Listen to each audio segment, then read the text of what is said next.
The spread of infectious diseases has a unique ability to fuel fear, anxiety, and mass hysteria. In so doing, as we have seen, it also challenges our social cohesion and collective capacity to manage a crisis.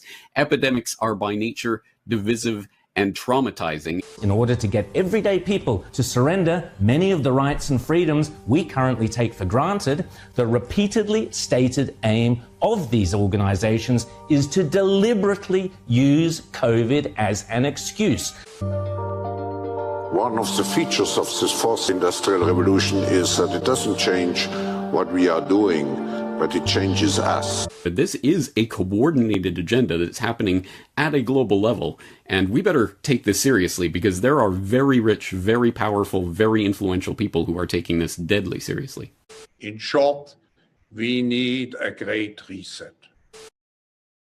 New World Order, Fourth Industrial Revolution, Great Reset. I thought that these were terms conspiracy theorists used.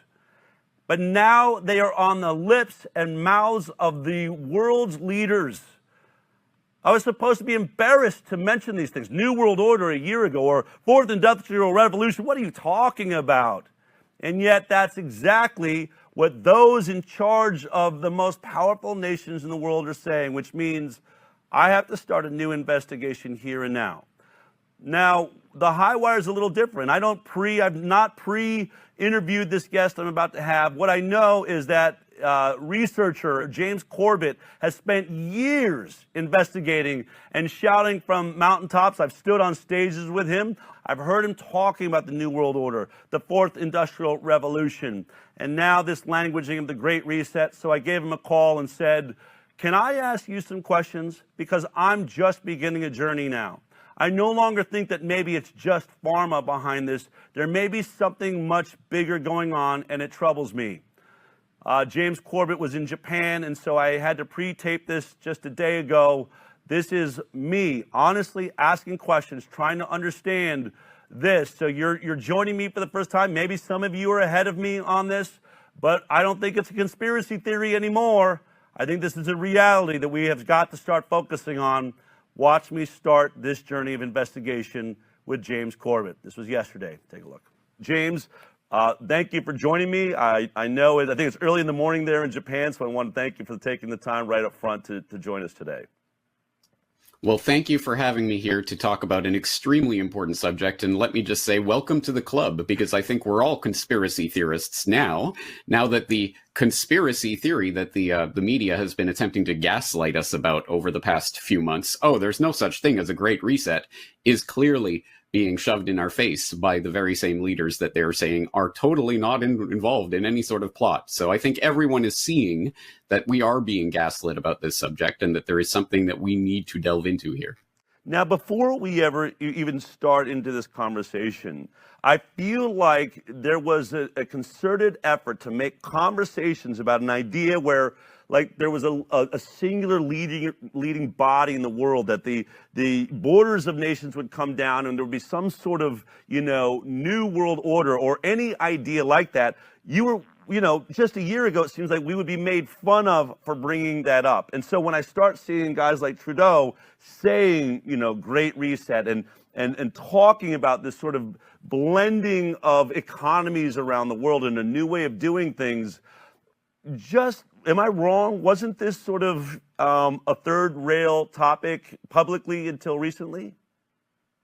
It absolutely was, and I can say that with some degree of experience because I've been talking about this in one form or another for 13 years now, and of course have long been dismissed as a crazy conspiracy theorist. Now the crazy is being removed from that appellation because, as I say, it is now coming out in the open. And if people examine my work on this subject, specifically a podcast that I did recently called Your Guide to the Great Reset, that's at corbettreport.com/Great Reset, they will see that is this out in the open and being acknowledged, but it corresponds in every key detail to the so-called New World Order conspiracy theory that's been floating around for decades about some sort of attempt to move us into a global governmental system.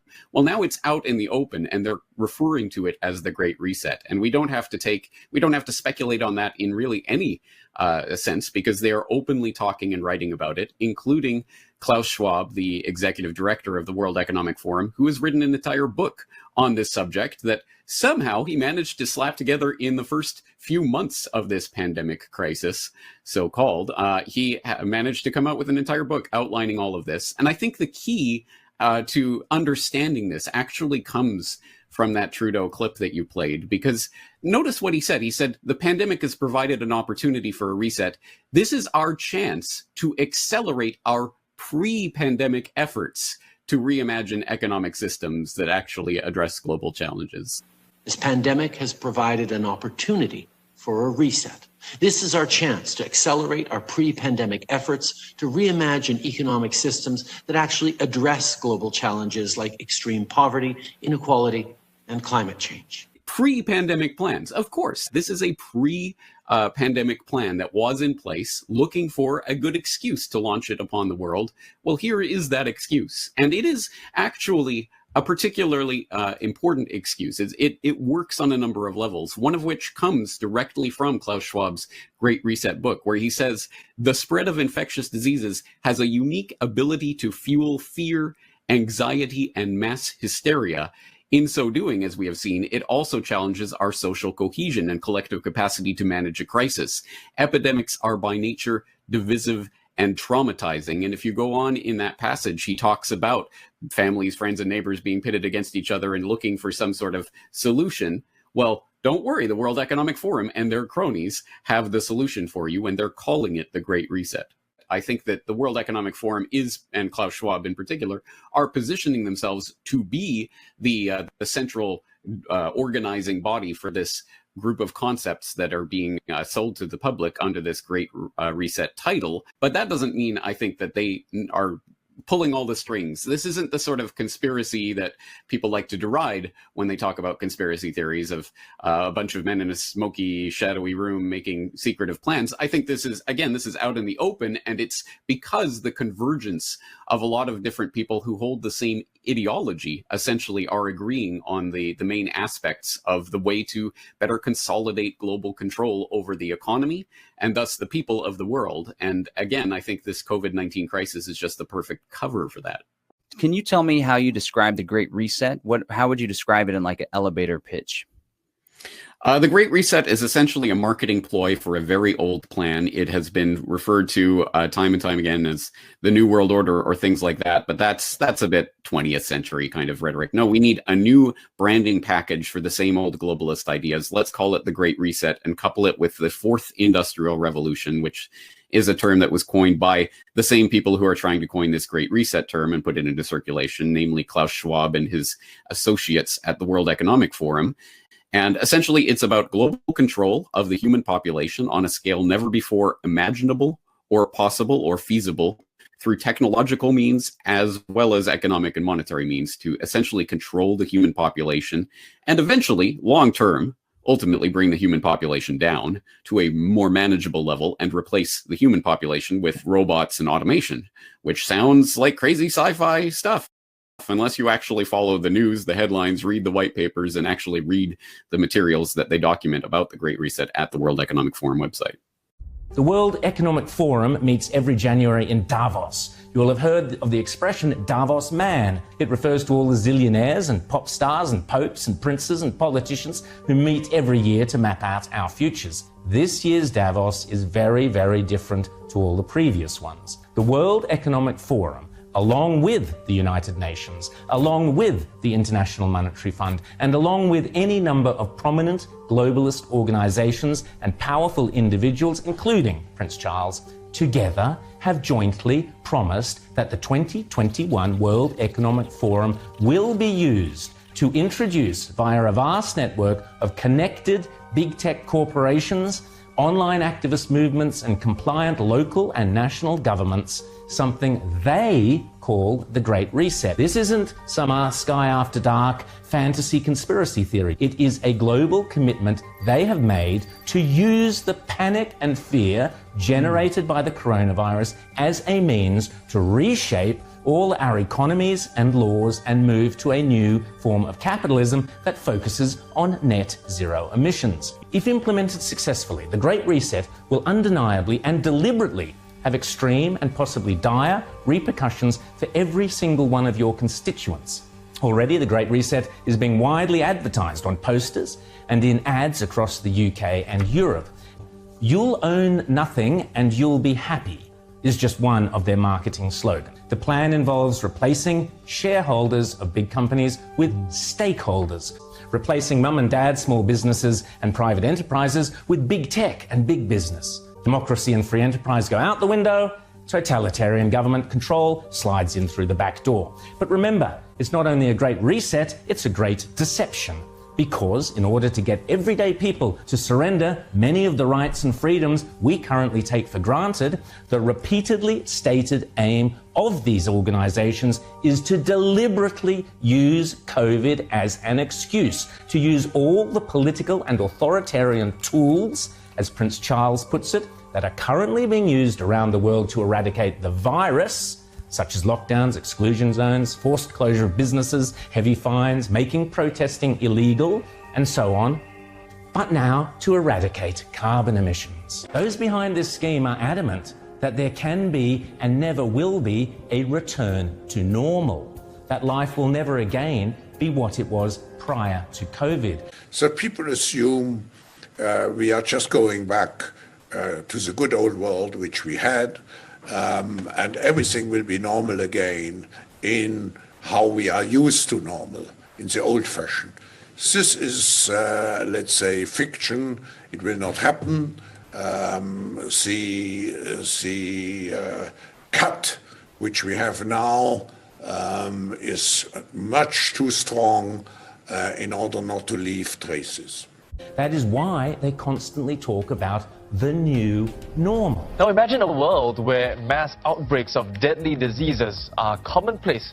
Well, it sounds scary, but that might not be too far off. The World Health Organization has warned in a BBC interview that we're entering a new phase where such a reality is, quote, a new normal.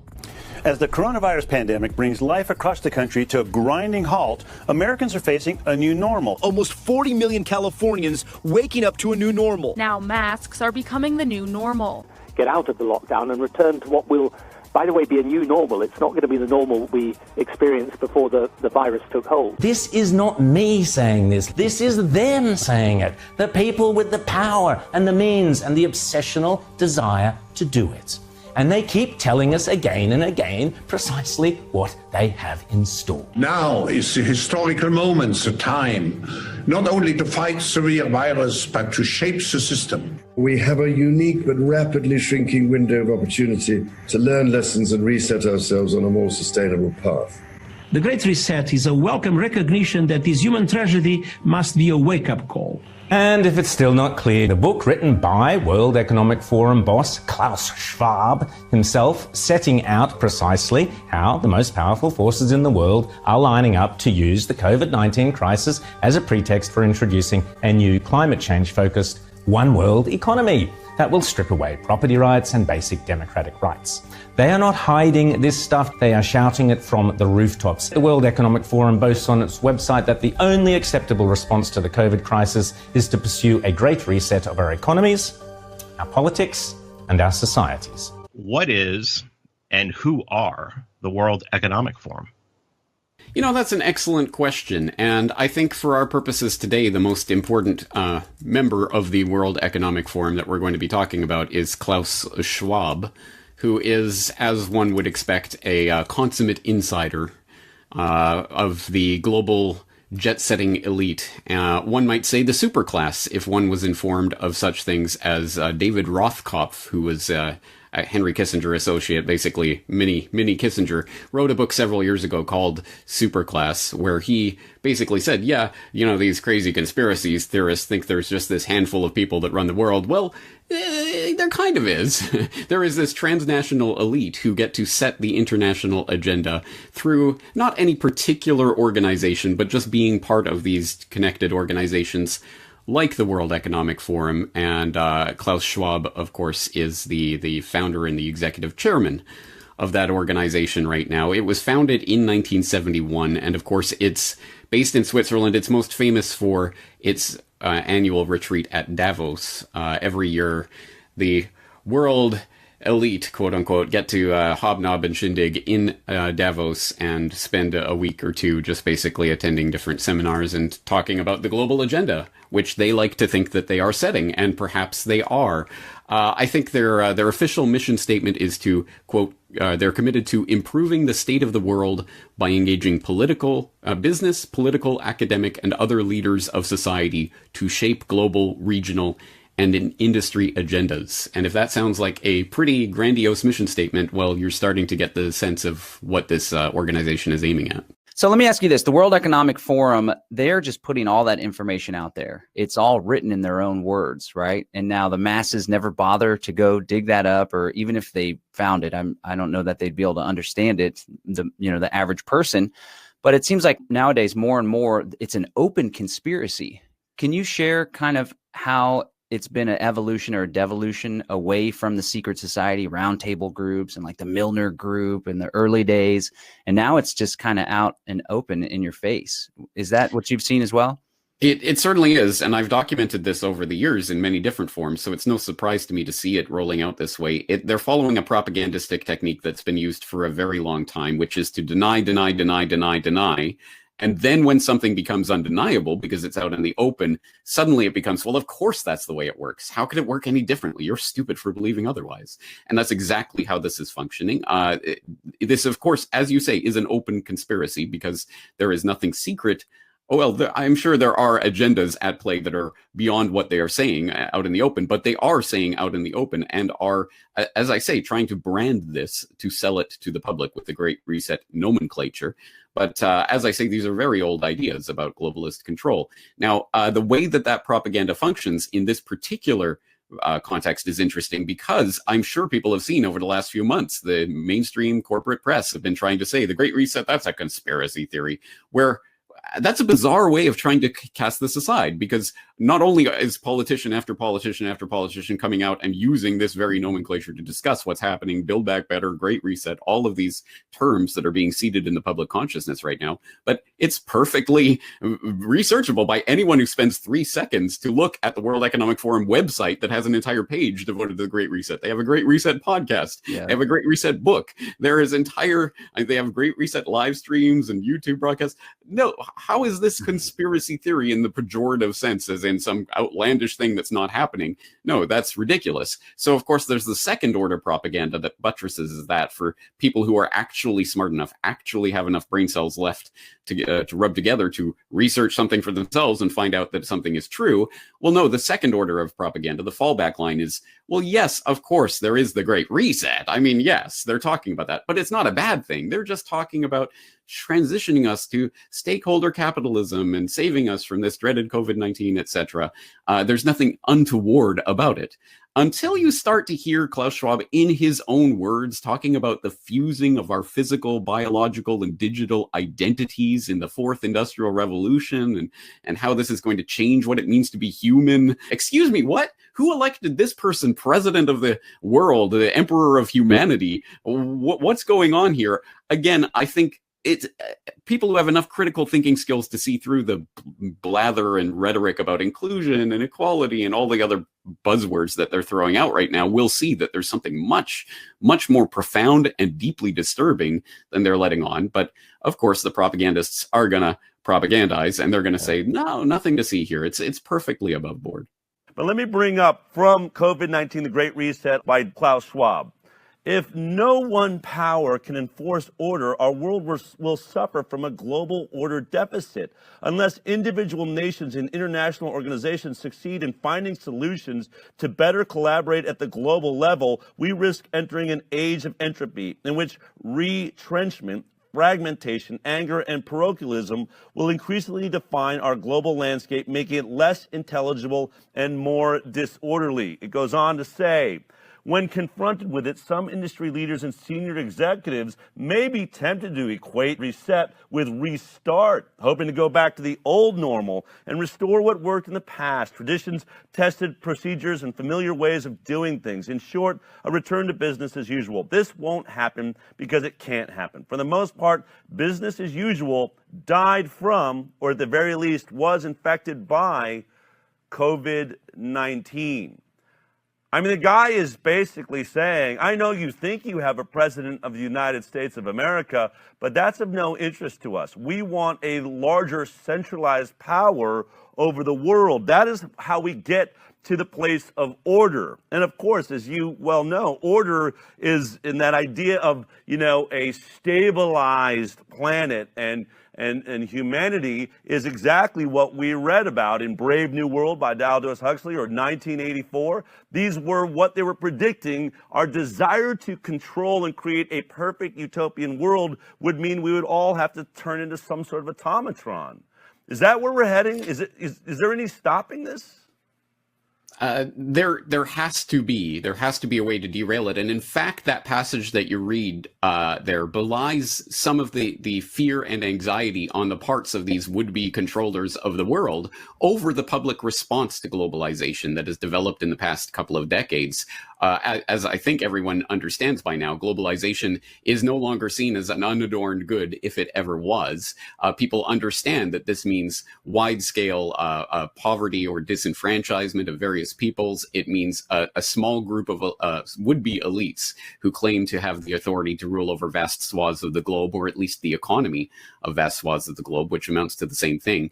And people are reacting against that en masse. And we see things like Brexit and Trump and other things. No matter what you think of those politically, I think we understand that as a sort of reaction against the globalization, the ideas of the neoliberal global world order that's been foisted on the public for the past few decades. This is in response to that reaction from the public. They are saying, oh, there's a lot of fragmentation and parochialism, and we have to get past these nationalist ideas in order to achieve a greater global order. And they're coming out and saying it in black and white. And I think this actually reflects back on what we were talking about earlier, the way that, of course, buzzwords about equality and sustainability that we've been trained are unadorned goods can be used to sneak in ideas that are not good. In the same way, I think that we've seen the previous governing paradigm of the past couple of decades, that everything was oriented towards terrorism. We all dislike terrorism, right? Therefore, we must be on board with this anti-terrorism agenda. But then you have people like Henry Kissinger coming out and saying, well, anyone who opposes globalization is a terrorist. And so then suddenly the entire apparatus of this anti-terror idea is wheeled against people who are against globalization. Well, I think we're seeing the update for that, for this new paradigm that we're entering of biosecurity, where anyone is potentially an asymptomatic carrier of this deadly disease and thus must be monitored and controlled at all times. And if you are against that, then you are a potentially deadly vector for this pandemic, and you must be controlled. So I think this is just an update to old strategies for essentially attempting to control public opinion and public thought on matters of economic and global political order. You're right, again, to say that ultimately, yes, there obviously are pharmaceutical interests, economic interests behind what is happening now, but it does go deeper than that. And they keep bringing it back to this idea of global economic restructuring based on this pandemic. Well, no, they come out and admit, no, this was a pre-pandemic plan. So what we are seeing essentially is the coming to fruition of decades of planning. And here is the perfect package in which they can put it so that any opposition to this can be seen as a public health threat that needs to be taken care of.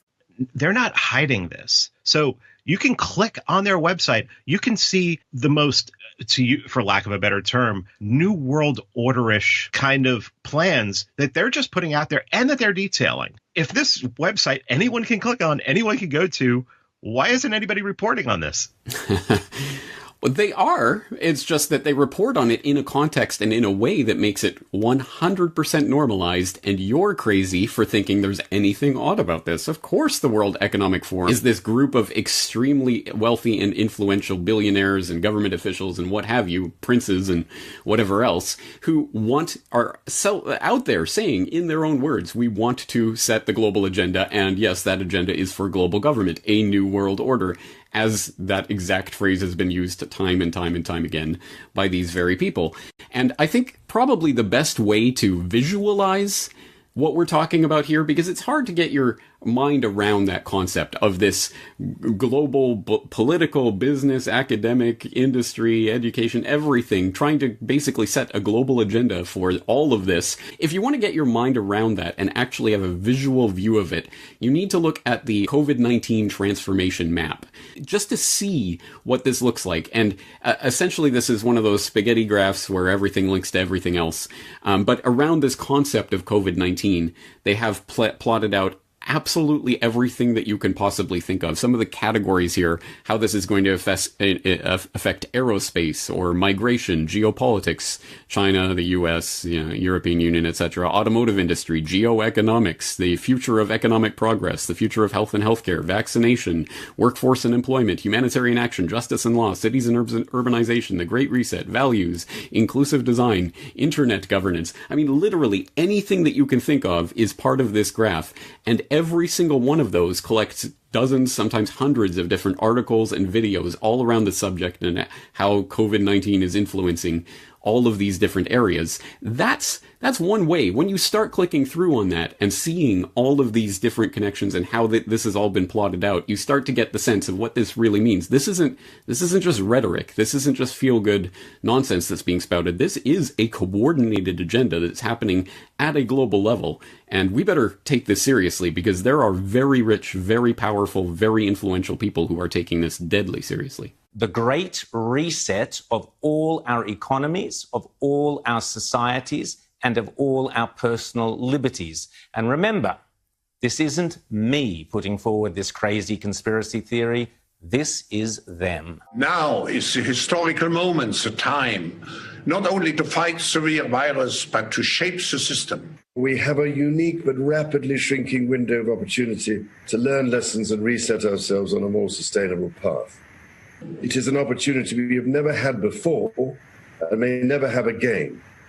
So we must use all the levers we have at our disposal, knowing that each and every one of us has a vital role to play. History would look at this crisis as the great opportunity for reset. In short, we need a great reset. We have to mobilize all constituents of our global society to work together. We must not miss this unique window of opportunity. It is imperative that we reimagine, rebuild, redesign, reinvigorate, and rebalance our world. Reimagine, rebuild, redesign. Indeed, the so-called experts at the World Economic Forum in 2016 fantasized about what 2030 will look like and came up with what they described as utopia. And I quote, "Welcome to 2030. I own nothing. I have no privacy. And life has never been better," the World Economic Forum's experts predicted. But how do the World Economic Forum and the United Nations intend to bring about this utopia of theirs, this great reset they keep promising us? Well, they need national and state governments and other bodies to play along. And one of the key tools they are using is a three-word slogan: Build Back Better. An ambitious and responsible vision of how to build Canada back better. And now is the time for all of us to begin to build back better. Building Back Better has also been Joe Biden's campaign slogan, as explained here by Elizabeth Warren. Build it back better.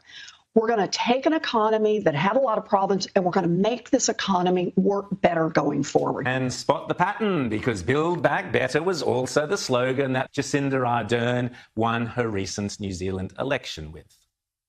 And over the next 3 years, there is much work to do. We will build back better from the COVID crisis. Now is the precise time that we should be asking ourselves, what next? Because we are navigating new waters and we all have a role to play in what comes next. Now, I don't have a chance to read every single letter that comes my way, but I do make a point of reading all of the letters that come from children. And so it was one day, while in the midst of a pile of letters from both children and adults, that I read one that had a very simple phrase in it that stood out to me. It's a phrase that is common in the space of aid, development, and resilience. But in amongst COVID, letters from children and all the challenges we're facing, these three letters seemed perfectly timed. Build back better. Medical experts now acknowledge that lockdowns don't work. They see that treatment with hydroxychloroquine and zinc does work. And the government responses globally have led to a massive destruction of wealth, well-being and work. Now, none of that makes any sense until you open your mind to consider if there's another agenda at work here. It's one we've seen before, but now it has a new name. It's called the Great Reset. Here's Klaus Schwab, the founder and chairman of the World Economic Forum. The COVID-19 crisis has shown us that our old systems are not fit anymore for the 21st century. It has laid bare the fundamental lack of social cohesion, fairness, inclusion and equality.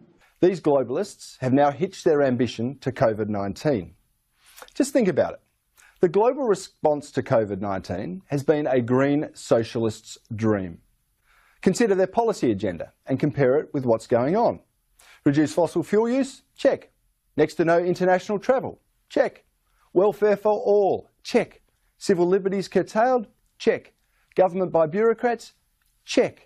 Beaming in from Wellington and our studio today is a triple whammy from screen left, Michael Baker, Susie Wiles and Sean Hendy, looking like the back seat of a particularly cool bus. Yeah, and I guess what I hope that, people take from our response is that we can do this for other things too. We can do this for the other diseases that we have here in New Zealand. We can do this for climate change. And I think we should not underestimate, actually, the kind of soft power now that New Zealand has, that we can really be an exemplar for how to be a good society, how to use evidence in the right way, and we're not doing it for everything. So I think we can show that actually why wouldn't we do this for other things?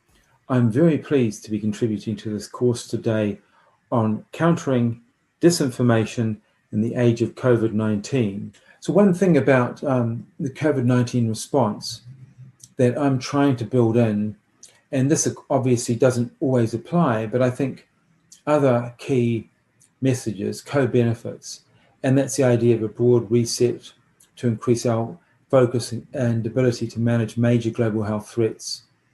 The fact that most New Zealanders want a green recovery, a more equitable society, and the fact that we need to invest in public health infrastructure.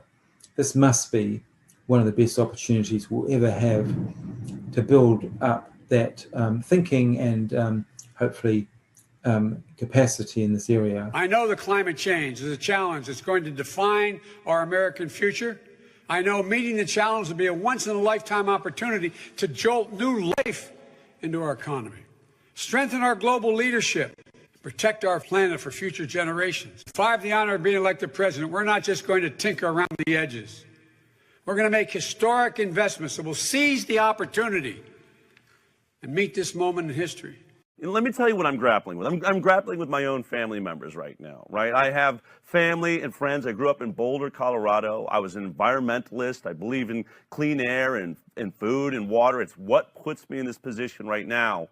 Yet I hear these buzzwords that are being used in this reset, right? All working together, coming together for, equality and balance in ecosystems and in business, a new way forward.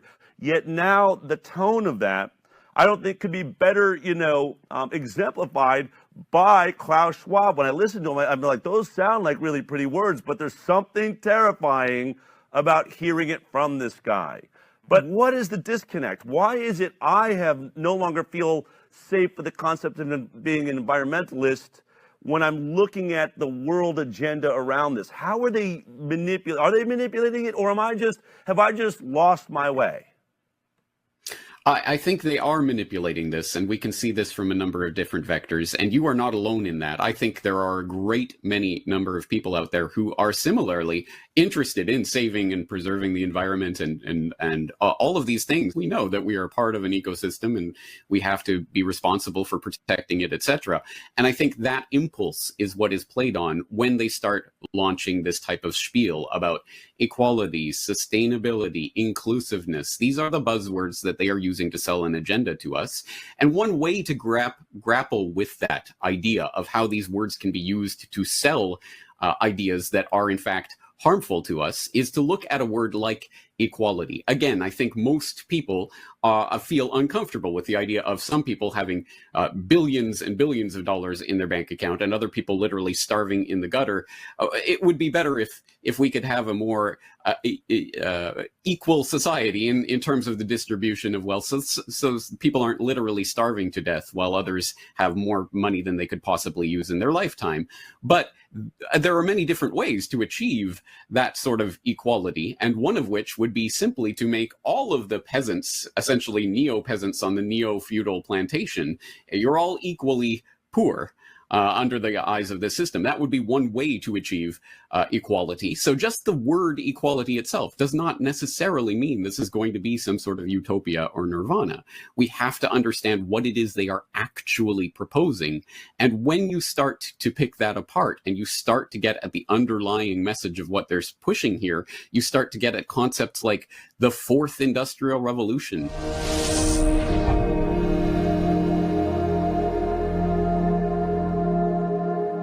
We're now in the early stages of the fourth industrial revolution, which is bringing together digital, physical, and biological systems.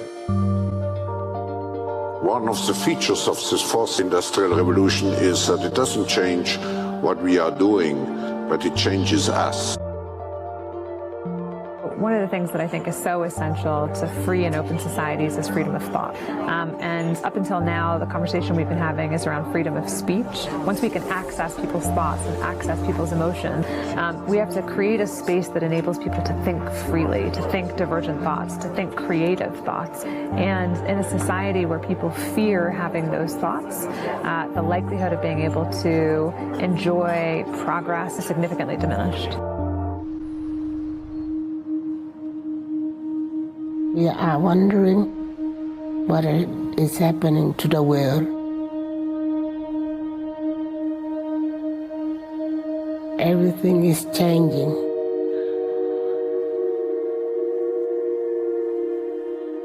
The very idea of human being some sort of natural concept is really going to change.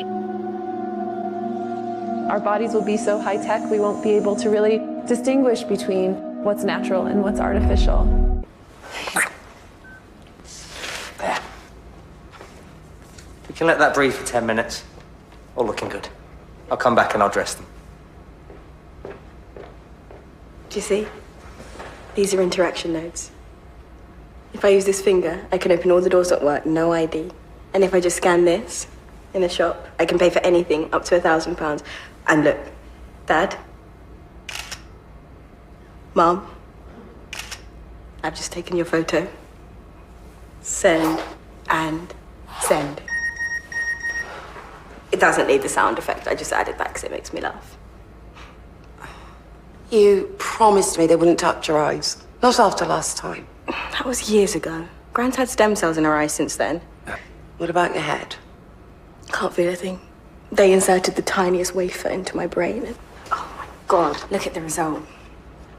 Synced us up. No keyboard. I don't need a keyboard ever again. You did that by thinking? It can't read my mind. Not yet, but the wafer tracks activity in the neural pathway and micro movements in the retina to predict what I'm thinking. But that is reading your mind. Let's see where everyone is. There's Aunt Rosie. She's at home. Lincoln's in school. Lee's not in school. Should be. Where is he? In the park. Don't tell Rosie. Gran's at home in the kitchen. What a surprise. Let's find Ruby. She's in a bar called the Marine Tide and she's just bought a bottle of House White for £56.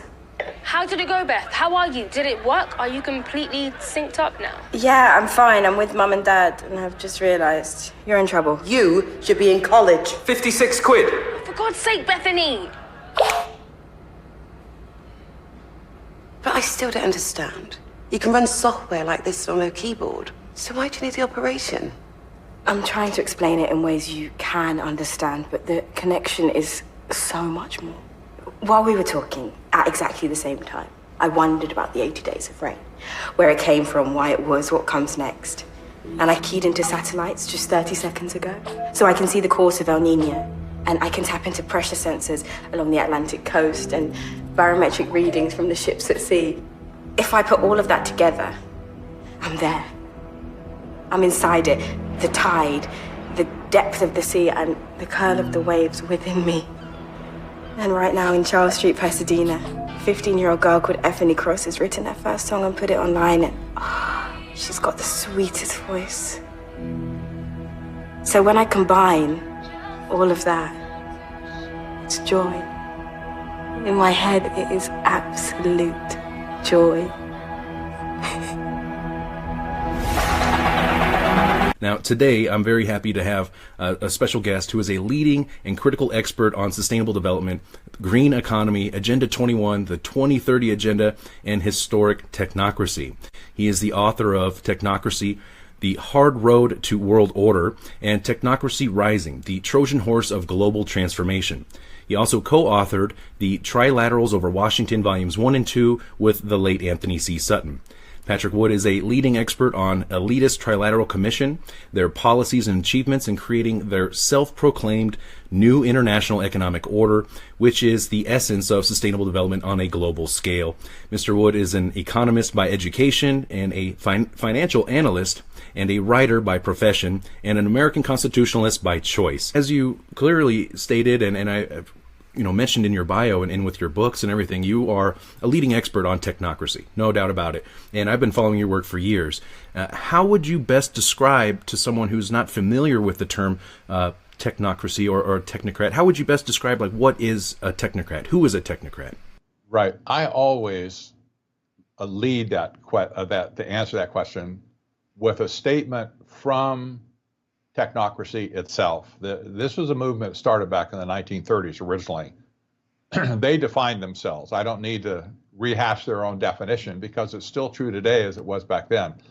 They said back then, in 1938, for instance, in the magazine they published called The Technocrat, they said technocracy is the science of social engineering. That's the first big tell here. The science of social engineering. It's the scientific operation of the entire social mechanism to produce and distribute goods and services to the entire population. That's the economic flavor of this whole thing. It was not a political system. They hated politicians. They wanted to do away with the entire political structure and simply manage the economy where people live. That's where people do stuff, right? And they wanted to do it using what they call the science of social engineering. It's not too difficult to peg a lot of people as a technocrat. For instance, you look at an Anthony Fauci, for instance, pure example of somebody who's involved in the science of social engineering. It's not about the virus, it's about social engineering. Bill Gates is the classic example of a technocrat mind. You can look at an Elon Musk, you can look at a Eric Schmidt, ex-CEO of Google, you can look at a Jeff Bezos. They're technocrats. To date, there have been 3 industrial revolutions. The first happened in the late 1700s with the invention of the steam engine, which led to the creation of factories and a booming textile industry. In the late 1800s, the second industrial revolution was marked by mass production, as well as new industries like steel and electricity. And the third happened in the late 1900s, which saw the invention of the computer and the internet. Now, the fourth industrial revolution describes the emergence of artificial intelligence and how it integrates more with humans. Artificial intelligence, or AI, can already be seen in our daily lives, from how we check out at the supermarket to how we check in for a flight. But it's far more advanced than most people realise.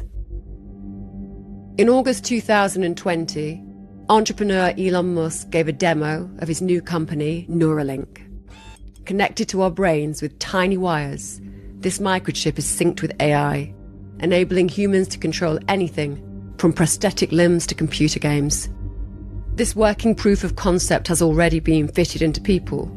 It has the potential to completely transform the way we interact online. So there's actually a lot of functions that this device could do related to monitoring your health and warning you about a possible heart attack or stroke or other damage, as well as sort of convenience features like playing music. You can do a lot. It's sort of like if your phone went at your brain or something. It's a cyborg. It's a combination. It's a combination of electronics and biology. Yeah. Things are getting more and more connected. Will you call me? Sorry? Will you call me? You mean telephone me? Yes. When? Now. But you're sitting right here. This is why I wanted to have lunch. Will you just phone me? Now?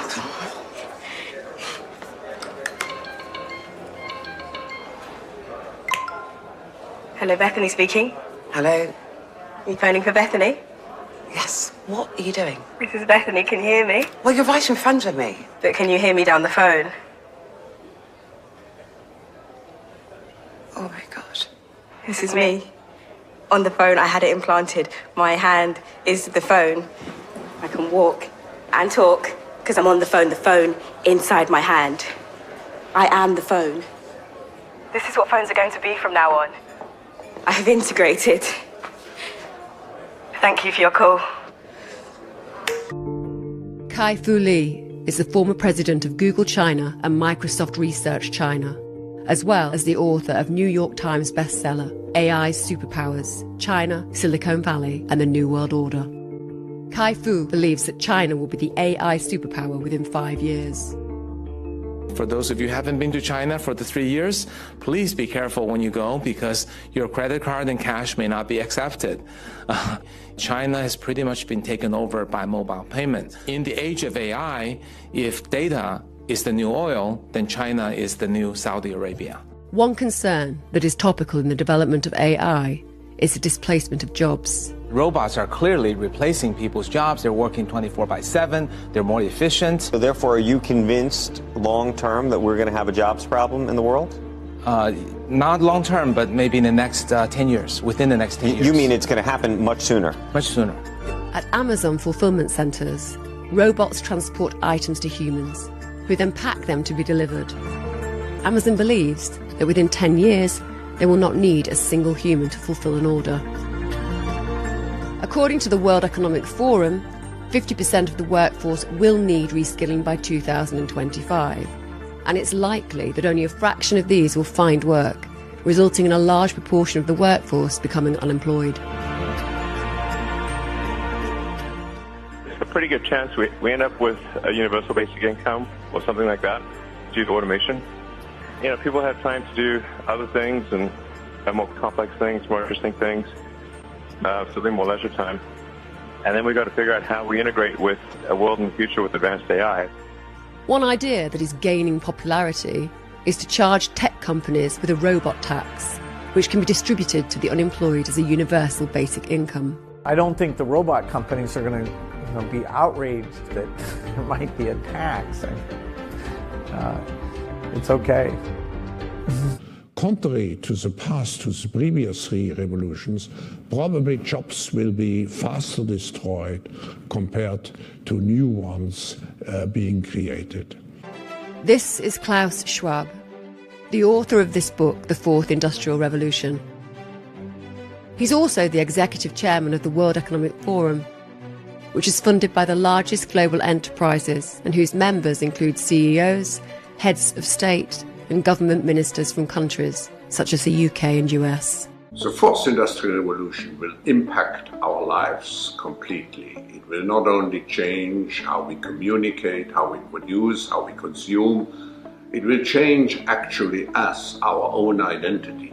Schwab has written extensively about humanity being altered by machines, nanotechnology. He's a big fan of drones, artificial intelligence. Weirdly enough, Daniel Andrews recently ditched attempts to detain people on the suspicion that they might be about to disobey COVID regulations, has eerie echoes in Schwab's boasting how technologies can intrude into the hitherto private space of our minds, reading our thoughts and influencing our behavior. And Schwab predicts, as capabilities in this area improve, the temptation for law enforcement agencies and courts to use techniques to determine the likelihood of criminal activity, assess guilt, or even possibly retrieve memories directly from people's brains will increase. All of this, Schwab says, is redefining what it means to be human.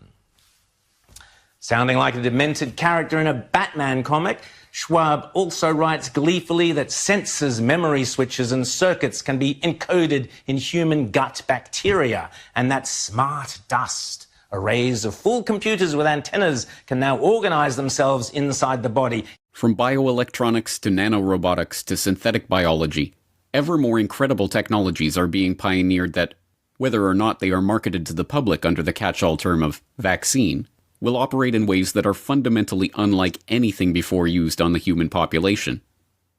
University of Ottawa researchers are working on creating edible vaccines. Researchers at Harvard Medical School are developing autonomous DNA nanorobots capable of transporting molecular payloads directly into cells. A team of scientists at Johns Hopkins University are working on shape-changing microdevices called theragrippers that can reside in the GI tract to aid in extended drug delivery.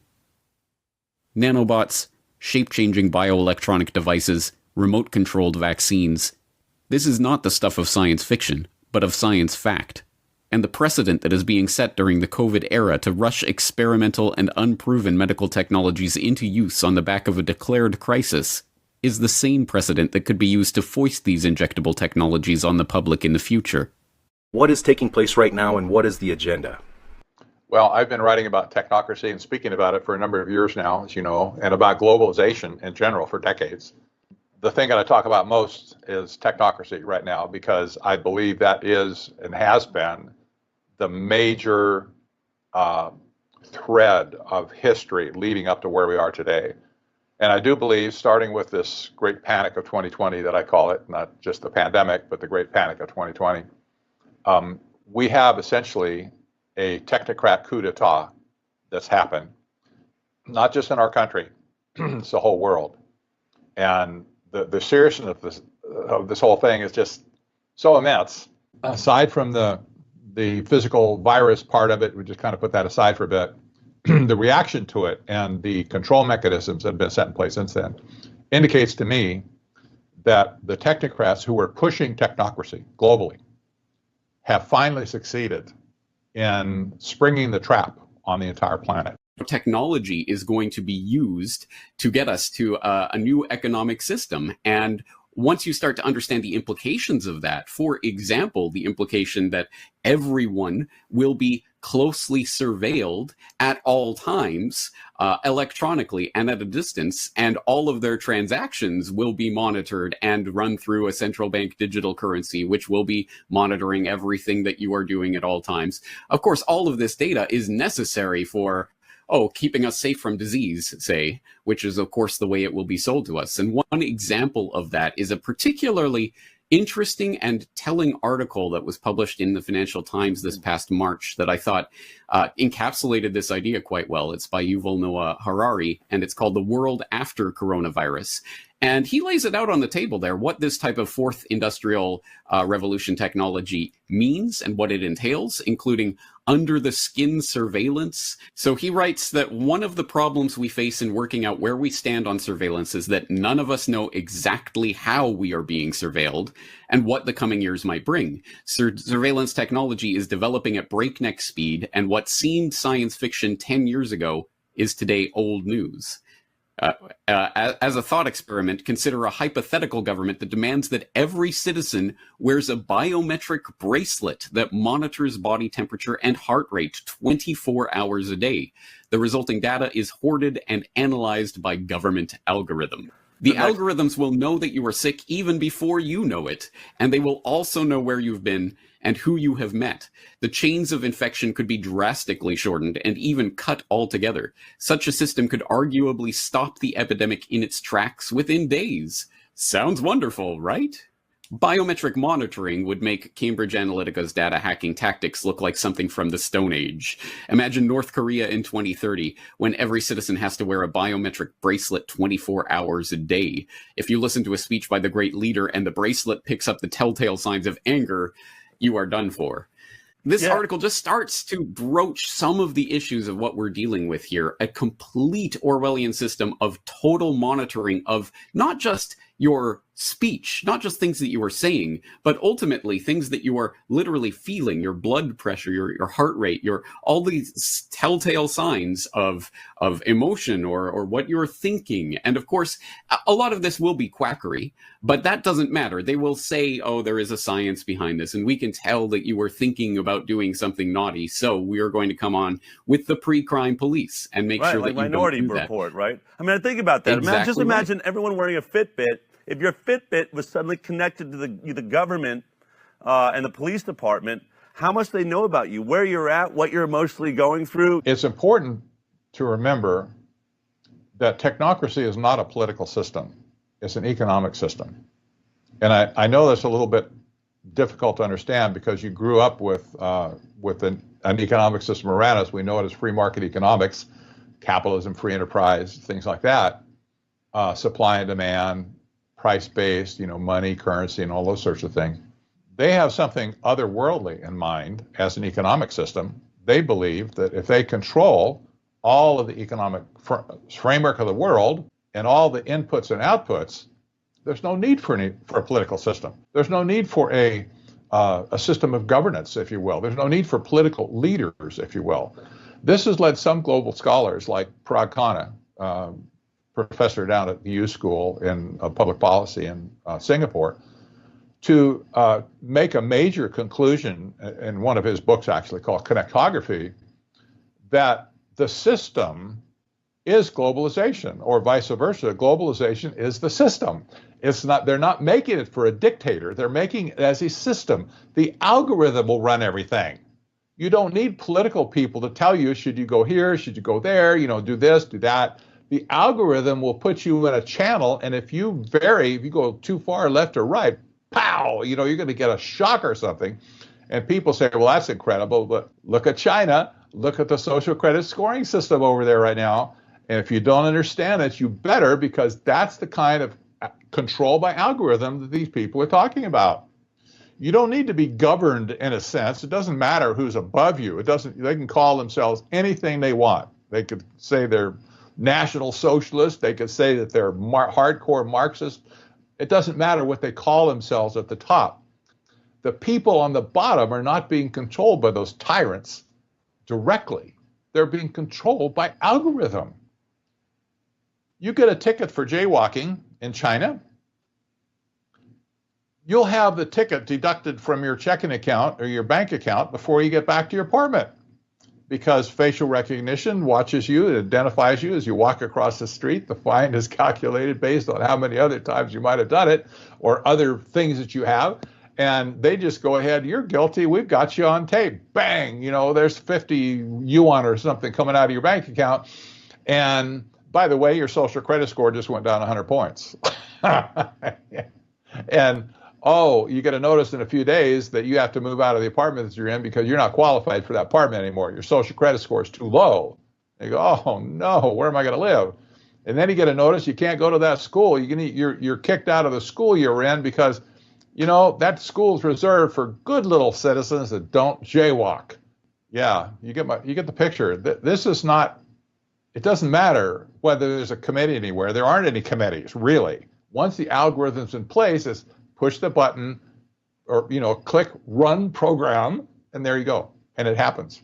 I mean, Orwellian doesn't even begin to describe it, but, this is apparent. This is the direction it's going. This is as the 5G is being rolled out and the smart cities and the artificial intelligence, which are going to be running this grid that we're all going to be a part of. We're all going to be tied into with our digital identifications and our immunity passports and our finances, our medical transportation.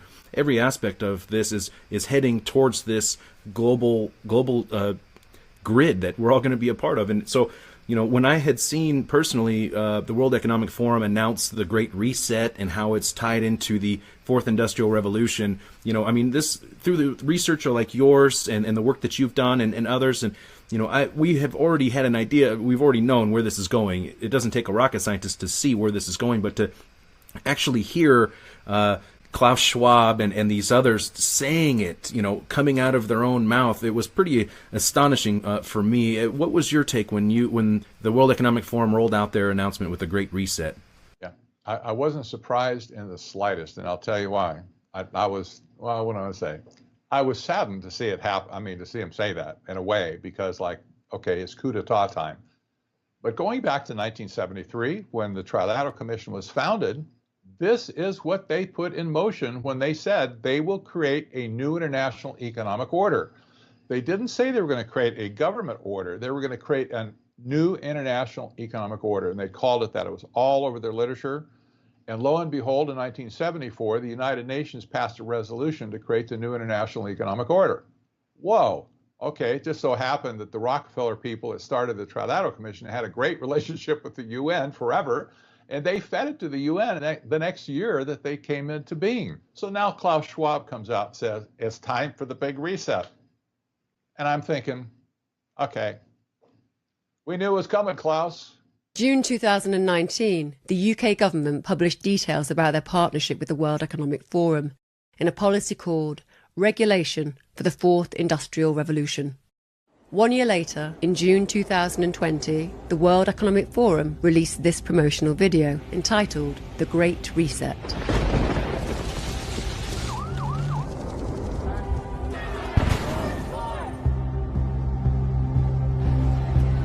The purpose for this film is to imply that everything from economics to our culture needs to change.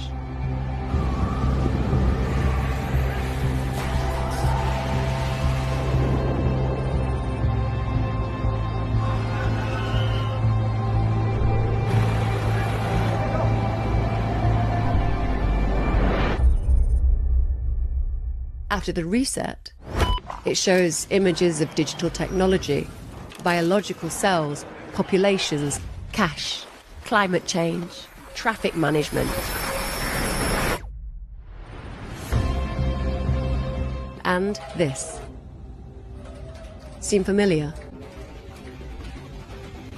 This promotional video was released 6 months before Margaret Keenan received the first COVID-19 vaccine.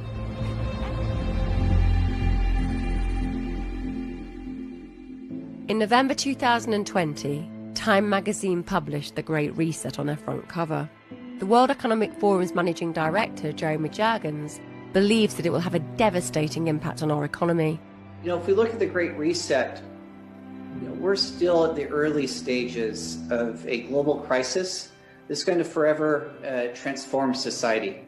When it first started, people said, okay, this is the biggest crisis to hit since 2007-2008 financial crisis. And then a little bit later, they said, oh wow, this is the biggest crisis since World War II. Now we're looking at them and saying, oh look, this is comparable to what happened in the Great Depression.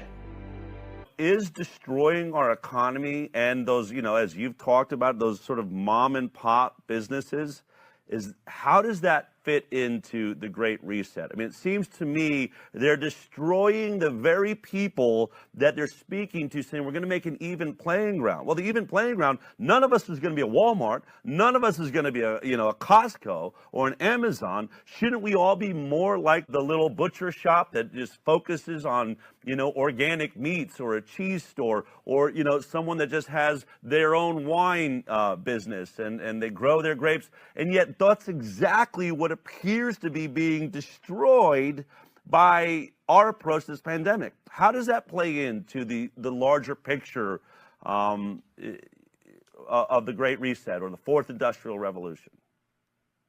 Well, actually, this is an exceptionally important point that goes to the heart of the ideology behind this Great Reset idea, which is one of centralization of control. What we need is a centralized system that's coordinated by a few technical elites who will essentially rule over the system for everyone's good, for equality and inclusiveness and all the other warm, fuzzy buzzwords that they say.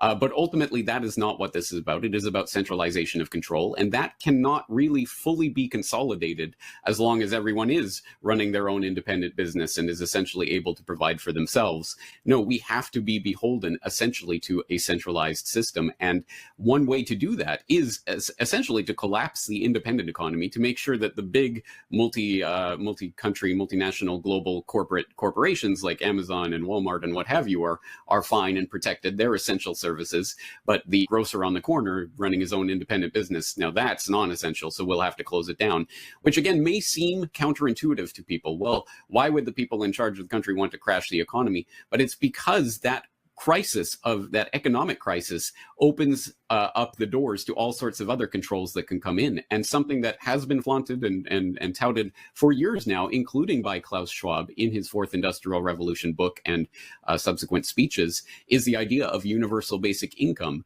which is now gaining this idea a lot of momentum now. Well, if we can't provide for ourselves because we can't even open our own business, well, the government will have to do it. They'll have to provide a universal basic income, which sounds great until you start hearing the idea, well, this is a social responsibility that we'll have to make sure that we're contributing to society. So it will come with the sort of, well, have you gotten your vaccine? Have you complied with all of the health regulations? If not, maybe you won't get your UBI stipend. So this is actually the culmination of that centralization that is at the root of the Great Reset. And we're going to start seeing that reflected on all sorts of different ways, including the monetary paradigm itself, as they're starting to talk about central bank digital currencies, right, which will be able to drop that UBI directly into your wallet every month, as long as you comply with the authority. Suddenly, somehow, a virus has eliminated people's access to quarters, dimes, nickels, and pennies, and even dollars.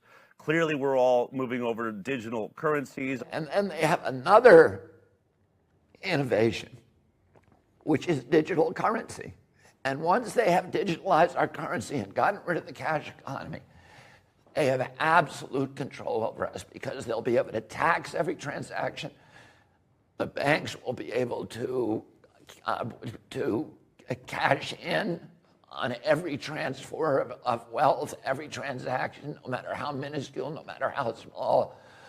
But also they'll be able to enforce obedience, because if you're disobedient, they'll be able to shut down your bank account and starve you, and you'll have no access to cash.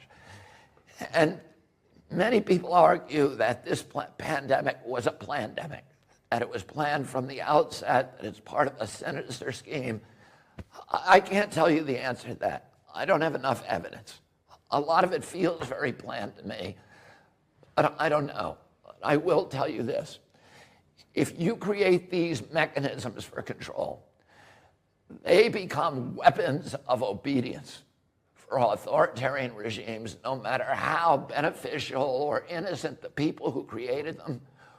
Once you create them, they will be abused. Now, James, to me, this entire scenario that we are living in right now is not by chance. I do not believe that this is an accident. I believe this is by design. Problem, reaction, solution. We have the problem, the coronavirus. We have the reaction, the locking down of billions of people, controlled demolition of the economy, wiping out the middle class, civil unrest, more people becoming more dependent upon this government and this system of control, and essentially destroying this current system, only to have the same World Economic Forum that hosted Event 201 announce their proposed solution, which is, of course, the Great Reset and the Fourth Industrial Revolution.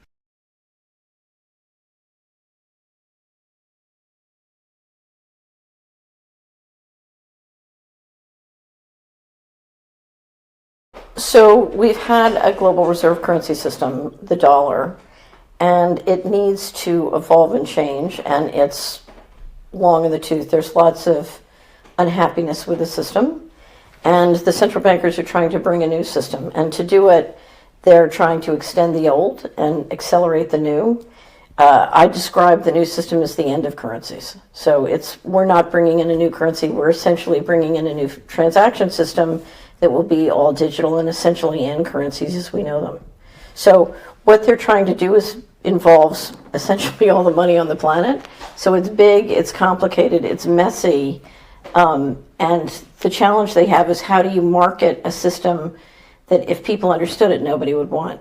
Generally, if a few people want to control the many, the question is how can you herd all the sheep into the slaughterhouse without them realizing and resisting? So the perfect thing is invisible enemies. So we had the war on terrorism, with invisible terrorists, and then now a virus is perfect because it's invisible. So invisible enemies are always the preferred one, particularly if they scare people.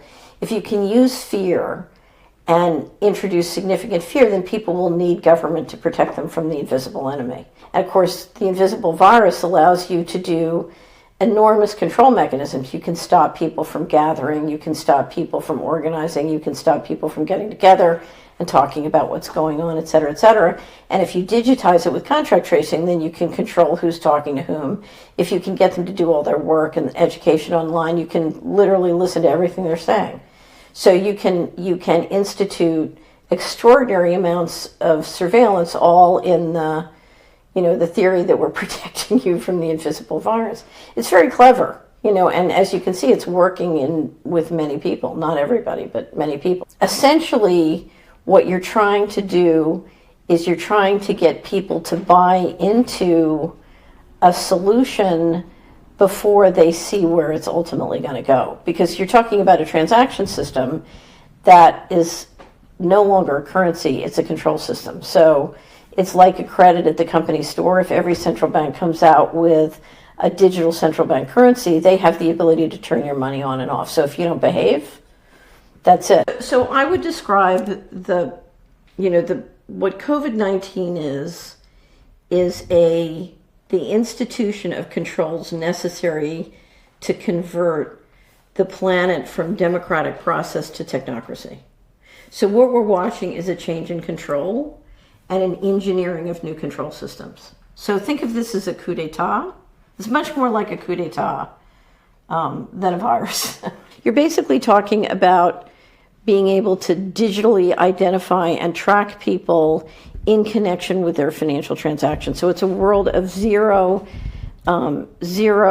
privacy. But more importantly, what's important to understand is if you then institute one or more central bank cryptos, you're now talking about a system where every central bank in the world can shut you off individually from transacting if they don't like the way you're behaving. So many people are familiar with the social credit system in China. It's very similar. You're basically, if you install the smart grid in their car, their community, and now literally in their body, you've got 24/7 surveillance. And if people don't do what you say and behave the way you want, they can and will shut off your money. So and they'll also have spatial control. If they say you can't travel more than 5 miles, that's it.